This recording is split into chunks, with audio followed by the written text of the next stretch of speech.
Om Ajnanatimirandhasya Jnananjana Shalakaya Chakshurunmilitan Yena Tasmai Shri Gurave Namaha. Nama Om Vishnupadaya Krishna Preshtaya Bhutale Srimate Bhaktivedanta Swami Namine. Namaste Saraswate Deve Gauravani Pracharine Nirvishesha Shunyavadi Paschatya Deshatarine. Jaya Shri Krishna Chaitanya Prabhu Nityananda Shri Advaita Gadadhara Shrivasadi Gaura Bhakta Vrinda. Hare Krishna Krishna Krishna Hare Hare Hare Rama Rama Rama Hare Hare.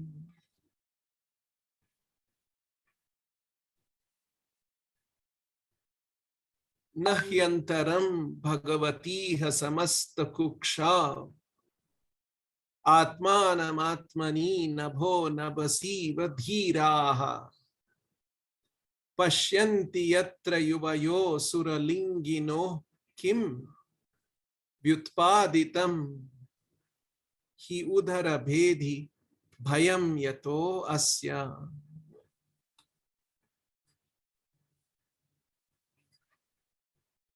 We are reading in this part of the Bhagavatam the Kumaras were trying to enter the Vaikuntha and they have been stopped by the doorkeepers of the Vaikuntha. And so they became very angry that they were so eager to see the Lord, but these doorkeepers have stopped them. And in this context, they are speaking these words. So in today's verse, they are saying, Nahyantaram Bhagavati. Nahyantaram. Antaram can mean difference, can mean distinction, can mean disharmony. Na antaram, nahi antaram. In the spiritual world, there is no disharmony. Nahyantaram. Bhagavati iha samasta kuksha. The entire creation is in the belly of Bhagavata, of the Lord. The whole universe, Lord is the shelter for the whole universe. Bhagavati ha samasta kuksha.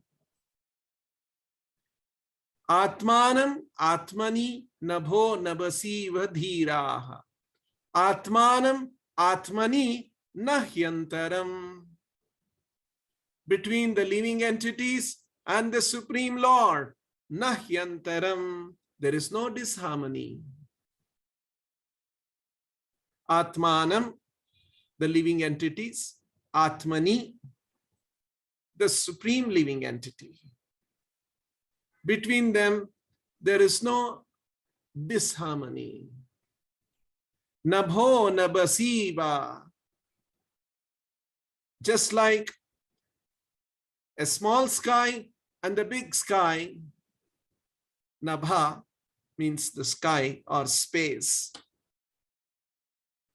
There is no disharmony. Like we may have a small pot, there is space inside, and there is the larger space outside, and there is no disharmony between them. Nabho nabhasi iva nahyantaram atmanam atmani. Dhiraha pashyanti. So the enlightened one, the learned persons, they see this way.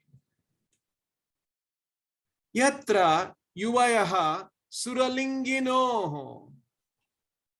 But these two suralinginoho, these two residents, doorkeepers of Vaikunta, they are suralinginoho. They are in the spiritual world. They are dressed like residents of the spiritual world. They're having the features of the residents of Vaikunta. They also have 4 arms. Some of the residents of Vaikunta have Sarupya Mukti, which means they have forms similar to Vishnu. Suralingino yuvayaha, these two. Kim vyutpaditam, kim bhayam vyutpaditam, but they have become fearful that we have come and they are stopping us. In the spiritual world, there should be no disharmony. If there is no disharmony, there is no fear, bhayam. But why are these two people having fear and stopping us? Kim vyutpaditam hi udhara bhedi bhayam yatav asya. So this is the statement, and Srila Prabhupada has nicely translated this verse. In the Vaikunta world, there is complete harmony between the residents and the Supreme Personality of Godhead, just as there is complete harmony within space between the big and the small skies. Why then is there a seed of fear in this field of harmony? These two persons are dressed like inhabitants of Vaikunta, but where from can their disharmony come into existence? So this is the question that the 4 Kumaras are asking. And in this context, Srila Prabhupada has elaborated on in the purport, what is the nature of the spiritual world? If you see, this chapter is called Description of the Kingdom of God. It's actually very essential for us to know what is the kingdom of God? What is it like? I was hearing one story of a devotee, Srila Prabhupada's disciple, how he became a ISKCON devotee at some point of his life. When he was young, an American devotee, he was telling this story. When he was young, he was always philosophical in his mind, and at a certain age, he joined the church and he wanted to study Bible thoroughly and preach the message of God. He became a Christian priest and he read the whole Bible in a few years. A few times he read the Bible, and the Bible talked about the kingdom of God. But then he could not understand. There was no description of the kingdom of God, nor was there a description of God, nor was there any description of the activities in the kingdom of God. He narrates that he became very disappointed. He spoke to a few other priests in his church, and none of them could properly answer. Then he took a copy of the Jewish holy book, and he read that book fully, and he found there also there was no description of kingdom of God or an understanding of the kingdom of God.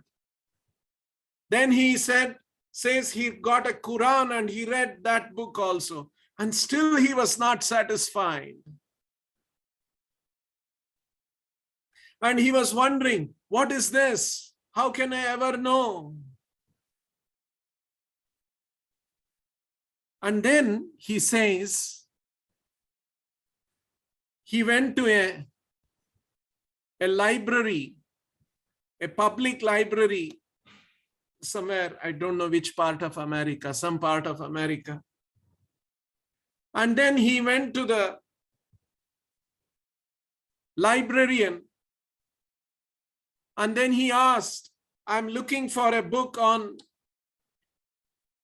Kingdom of God, religion and Kingdom of God. Can you help me find a book?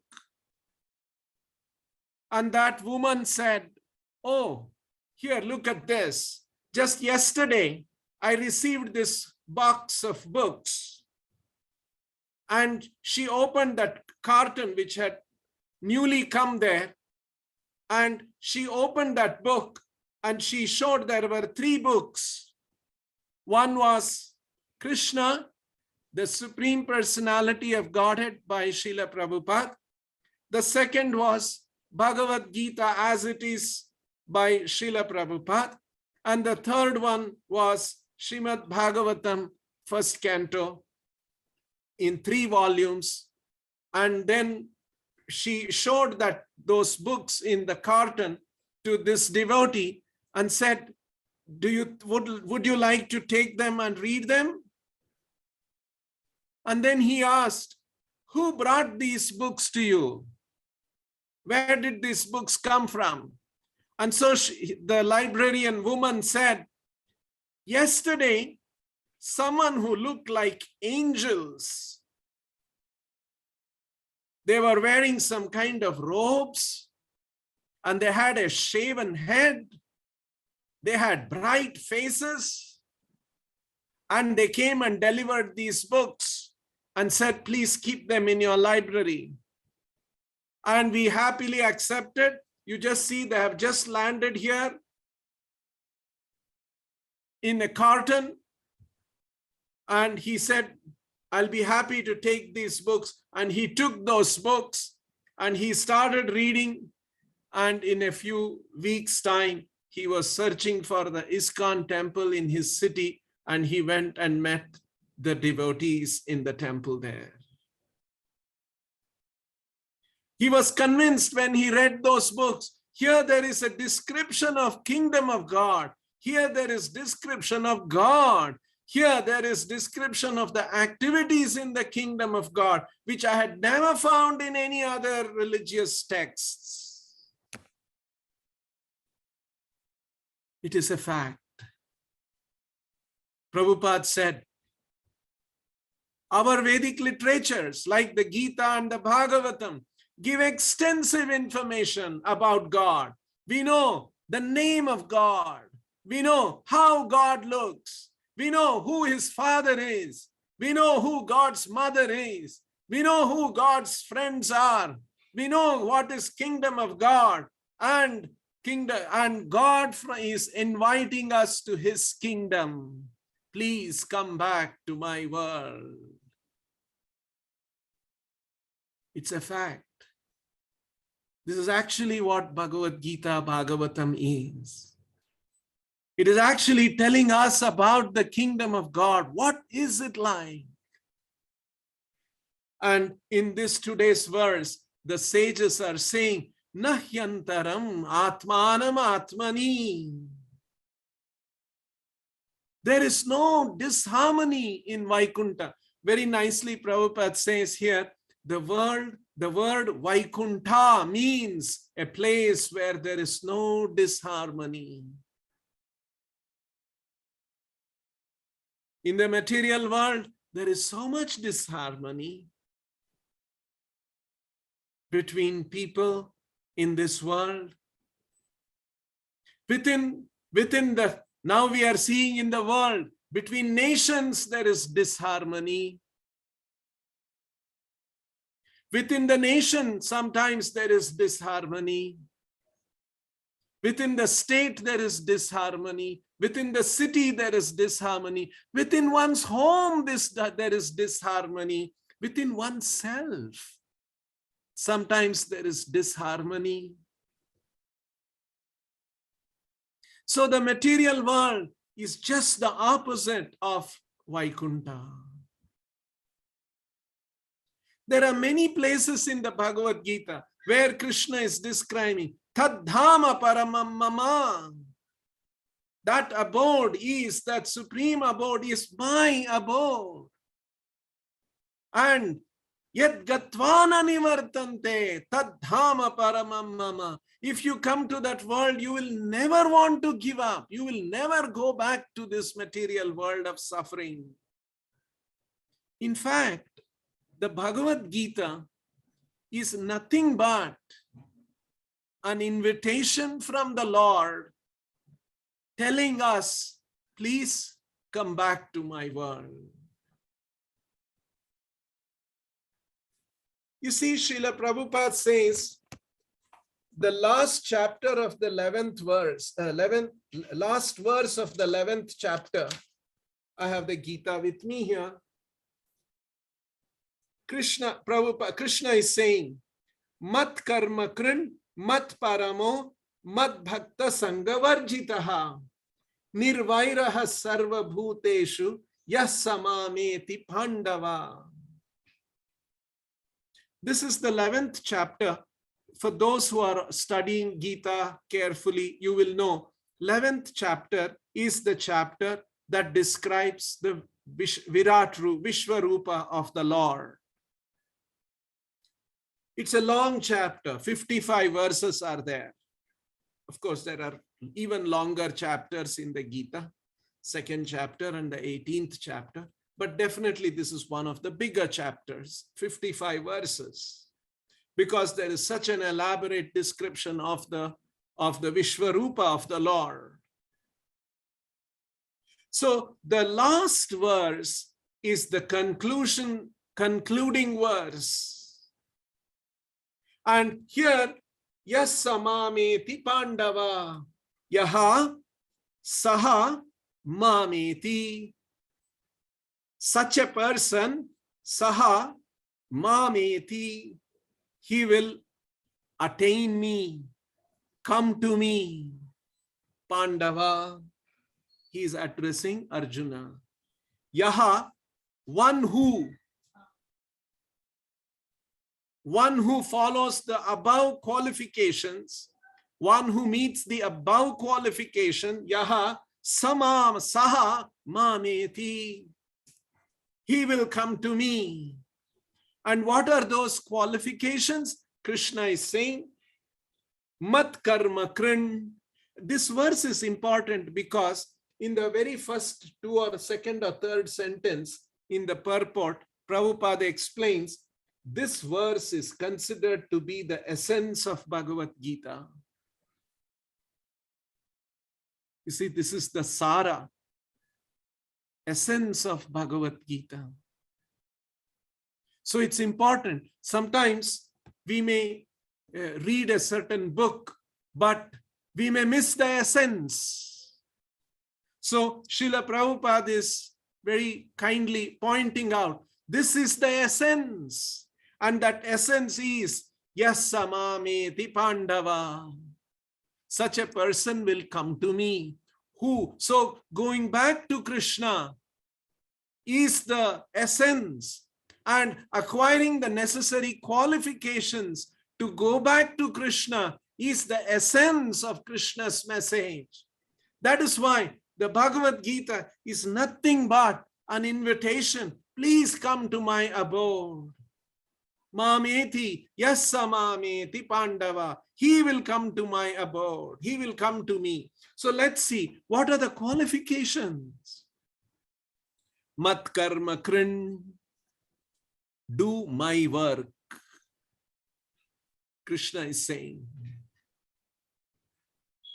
do my work. Mat karma krin. Mat paramaha. Make or regard me as the supreme in your life. One who considers Krishna, he is the supreme in my life. His teachings, his message, his instructions, pleasing him, knowing him, Serving him is supreme goal of my life. Those who make that as the supreme in their life, they are called Mat Paramaha. They have made Krishna the supreme in their life. Without this knowledge and understanding, what do? We make money the supreme in our life. Some people make money is the supreme in my life. Some people make some power and fame highest in my life, and they chase that. Some people, politicians, and for them, power is the most important thing. Some fame. For some people, they have their family, loving family, and that family has to be happy, nice, and my family is everything for me. So different people, according to their enlightenment or lack of enlightenment, according to their understanding, their situation, what the past life has, what their past karmas has positioned them, they make that as the supreme in their life. But Krishna is saying, make me the supreme in your life. You should always be guided by me. You should always be working for my pleasure. In this way, if you can conduct your life, mat karma krin, mat paramo, mat bhaktaha. Become my devotee. Sangavarjitaha. Be free from attachment to the material world and the material existence. And nirvairaha sarva bhuteshu. Have no enmity towards sarva bhuteshu nirvairaha. No enmity. We have to learn how not to be inimical to any living entity, to be friendly to every living entity. We have to learn this, because in the spiritual world, it is not that I am there and Krishna is there. No, there are countless devotees of Krishna, and I must know how to live in the company of devotees happily. So, nirvairaha sarva bhuteshu.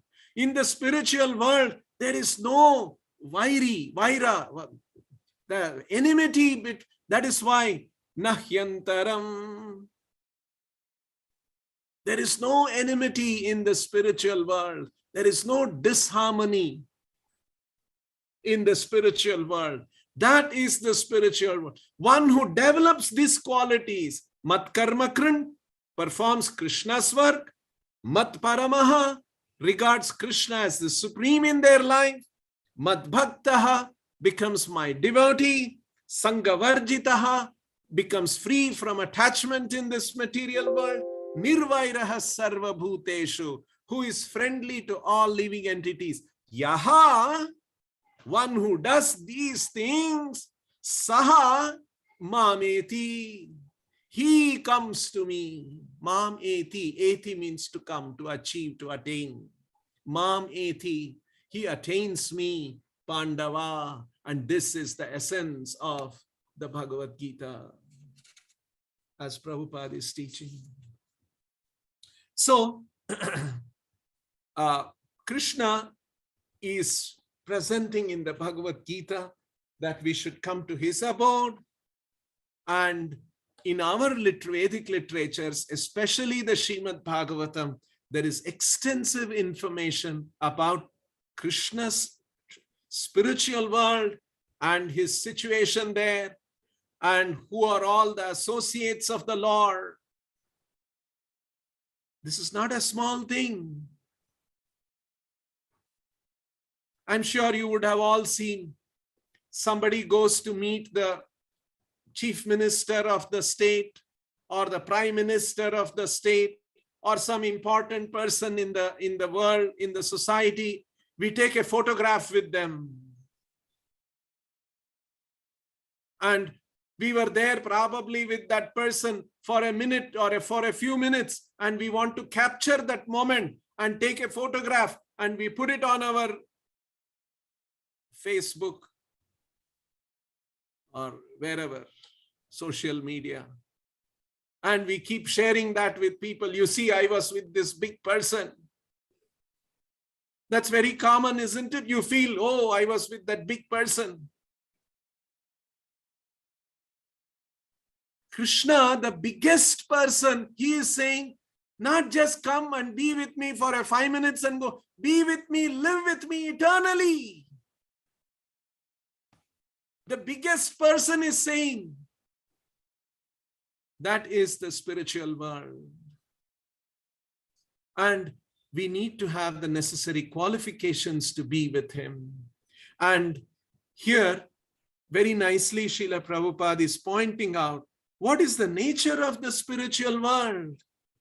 There is no disharmony in the spiritual world between the residents of the Lord, residents of the kingdom of God, and between God, and between the residents, there is complete harmony, because everyone is united in one interest, and that is to serve the Lord.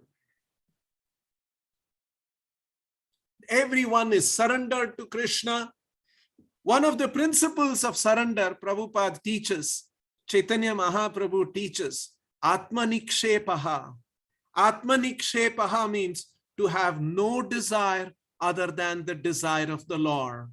To simply think and act in order to, according to the desire of Krishna is called Atmanikshepaha.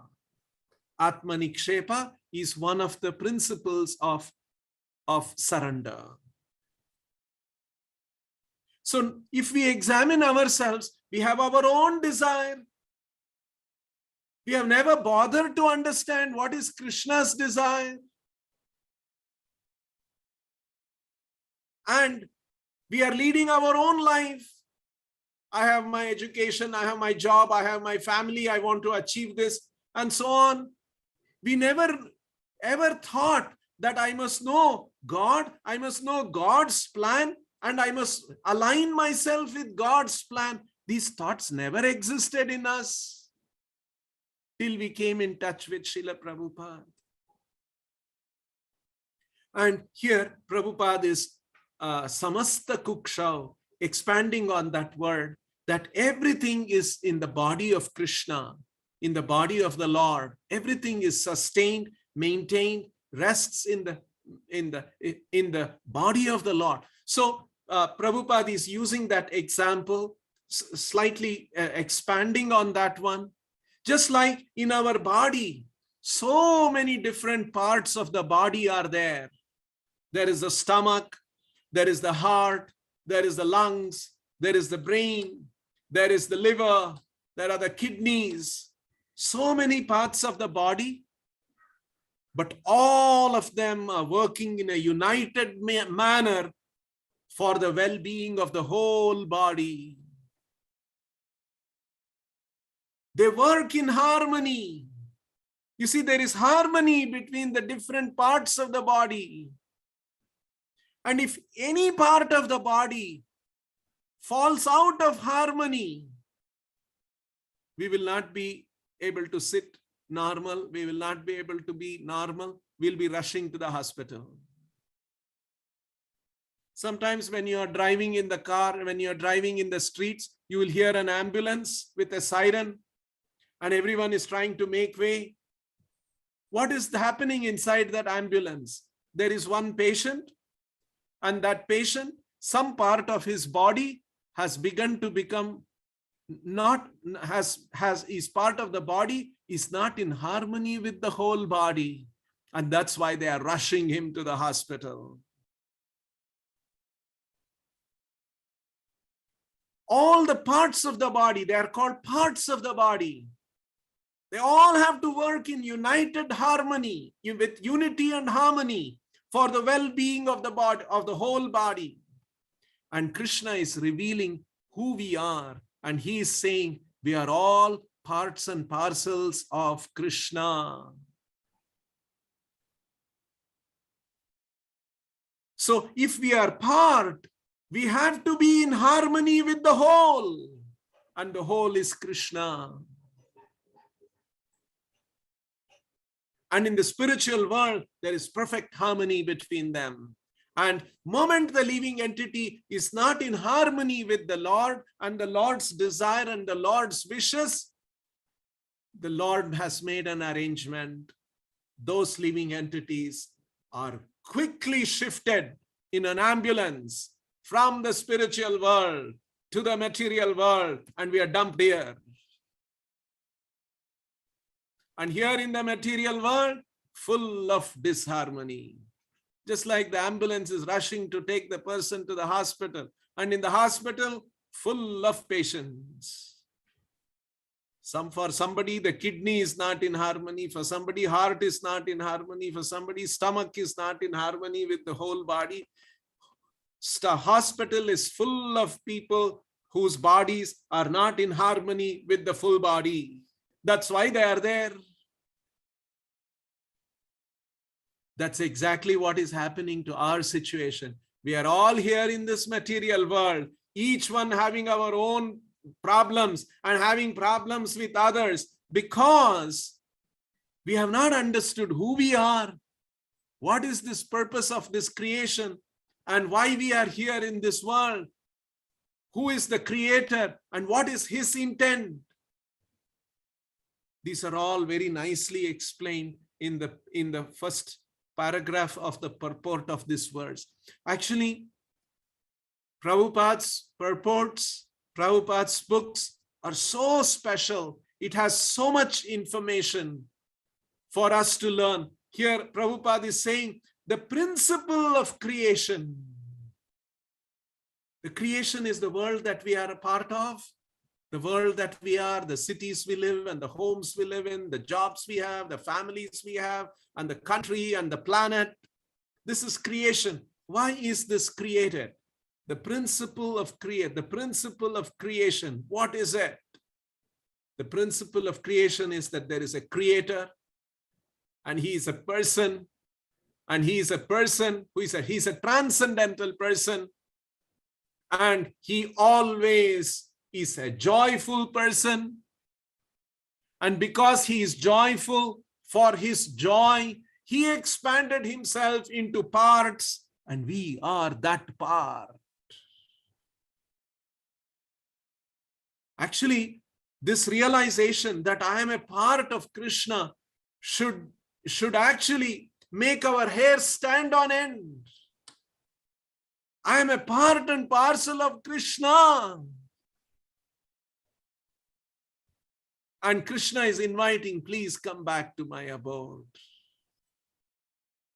We can live in harmony. And my abode is an abode of harmony. So, this is the message of the Srimad Bhagavatam and the message of the Bhagavad Gita. And these verses are giving us a glimpse of what the spiritual world situation is. And so Prabhupada points out that in the Srimad Bhagavatam, there is the description of Vaikuntha, which these Kumaras are trying to enter. And in Vaikuntha, there is the Vishnu, and there are the devotees who are trying to serve him. In Vaikuntha, there is admiration of the Lord called Shantarasa Bhakti, and there is servitude, Dasya Rasa Bhakti, serving the Lord in awe and veneration. These are the two predominant rasas in Vaikuntha. And then the Bhagavatam further says, there is the highest part of the Vaikuntha, which is known as Goloka Vrindavan. And in Goloka Vrindavan, there is not only Shanta Rasa Bhakti, not only Dasya Rasa Bhakti, there is also Sakhya Rasa Bhakti, when one can become friend of the Lord, like Krishna had so many Gopa friends. And in Goloka Vrindavana, there is Vatsalya Rasa Bhakti, like Mother Yashoda, Nanda, elderly gopis, elderly gopas. They loved Krishna as their darling son. Such Vatsalya Rasa also exists in Goloka Vrindavana. And even higher than that, there is the Madhurya Rasa Bhakti of like the gopis with Krishna. And all of these activities are going on a grand scale, because everything is unlimited in the spiritual world. Like sometimes we conduct festivals, you see. I'm sure you must have experienced in your temple also.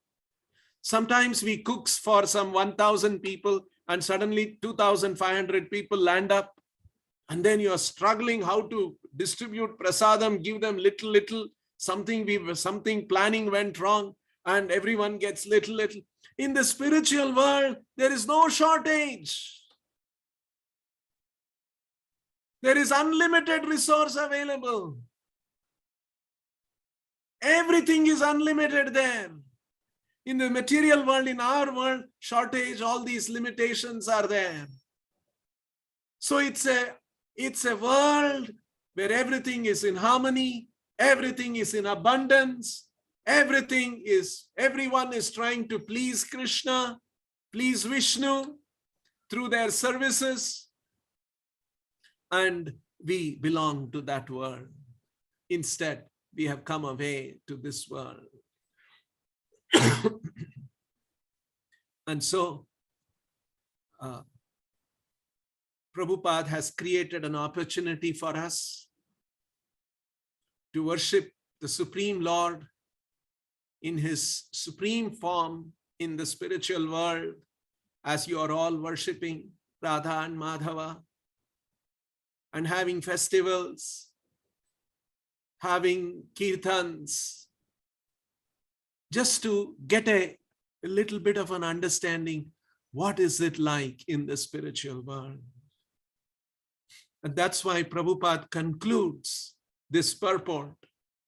If the devotees of the temple in the society that Prabhupada created, if they all live with this same spirit that is there in the spiritual world, where there is complete harmony, nirvairaha, and even in this material world, we can create such a Vaikuntha atmosphere.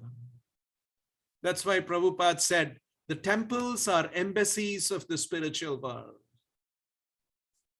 Just like in our country, like say for instance, if you go to Delhi, there is an embassy of the United States of America.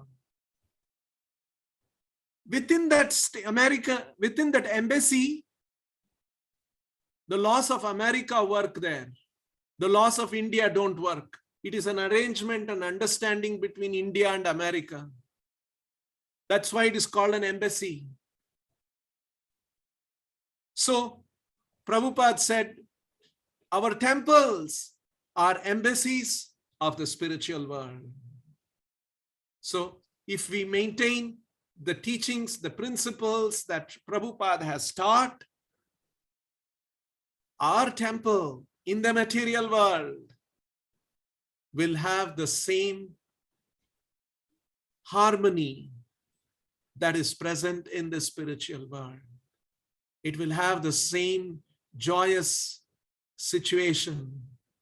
And so, for every one of us, whether you are a devotee of the temple, whether you are a congregation devotee, whether you are a folk member or whatever, please maintain very good, healthy, friendly relation with the temple, because temple gives you an opportunity to come and immerse yourself in the spiritual atmosphere. We should always have high regards for the temple and the sanctity of the temple, and be always careful that I must have good attitude, good harmony, understanding with everyone in the temple, because this is an embassy of the spiritual world.